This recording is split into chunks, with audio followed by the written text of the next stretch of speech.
One of the most popular videos on the channel thus far is where I absolutely demolished AEW Fight Forever and everyone involved in the production and promotion of the game.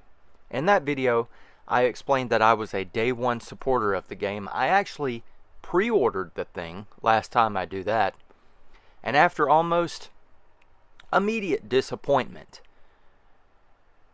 and the game going untouched for months, I felt we had all been misled by everyone involved, and it just wasn't the game that we were promised, right?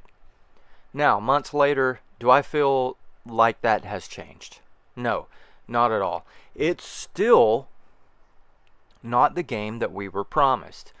I got the Elite Edition, or whatever they called the thing, with, the Season 1 DLC, and I'll be real with you. I felt that it wasn't really worth the money. FTR wasn't even a default tag team in the game. After you paid to get them and downloaded them, you had to manually make them a tag team, which I found just ludicrous. The bunny model was, it was something else. Keith Lee is just forgettable as always, and the Hookhausen pack was okay. If you like Hook or Danhausen, I'm not really a big fan of either of them personally. The same can also be said of the Acclaimed. Even more so not a fan. I'm sorry to anyone watching who may be. I get it if you are. I also prefer the classic Dynamite Arena over the new one, so that was a no-sell. Beat the Elite just seems to be a half-hearted and super simple tower mode that's more suited for a mid-90s video game, and the Tony Storm model was extremely outdated and not the timeless Tony Storm gimmick, so again, another no-sell. And for the asking price of $25 for the season, now that's a hard no for me, bro. And we haven't even mentioned the useless things in the game that time and resources unneedingly went towards. Mini games that are absolutely terrible. A Stadium Stampede mode that, it sounded great in theory, but in the end it was fumbled massively, just like the game as a whole. Who thought it would be better to use the mini-game controls over the standard game controls in that mode? Seriously. And then there's the complete lack of communication from THQ, Yukes, and AEW about the game for months and months after release, even in the face of complete outrage from customers who purchased the game and felt lied to, like I did. But hey, it looks like things may finally be improving for Fight Forever. Today, the Season 3 pass dropped, and it looks pretty good, guys. The new beach arena I love. I always love outdoor arenas in games, and this takes it to the max.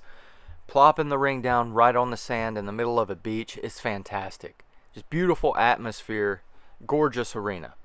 I feel like I would pick up the game, pick it back up again, just to play matches in that beach arena. Now, that's a day one drop for the pass. It's available today, along with the first wrestler for Season 3, Swerve Strickland. That's another instance where I say, hey, I'd pick the game back up to play as Swerve. I think I may actually have to re-download it now. I may have even deleted it. I'd re-download to play as Swerve and to use that beach arena.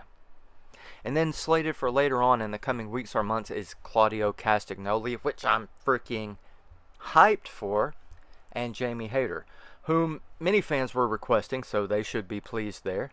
Not my cup of tea, but the rest of the season is kinda banging in my opinion, guys.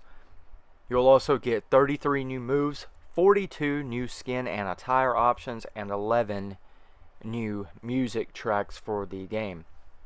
And to top it all off, they've lowered the price on the season pass a little bit for us, guys. Now it's $17 instead of the $25 that season 2 was.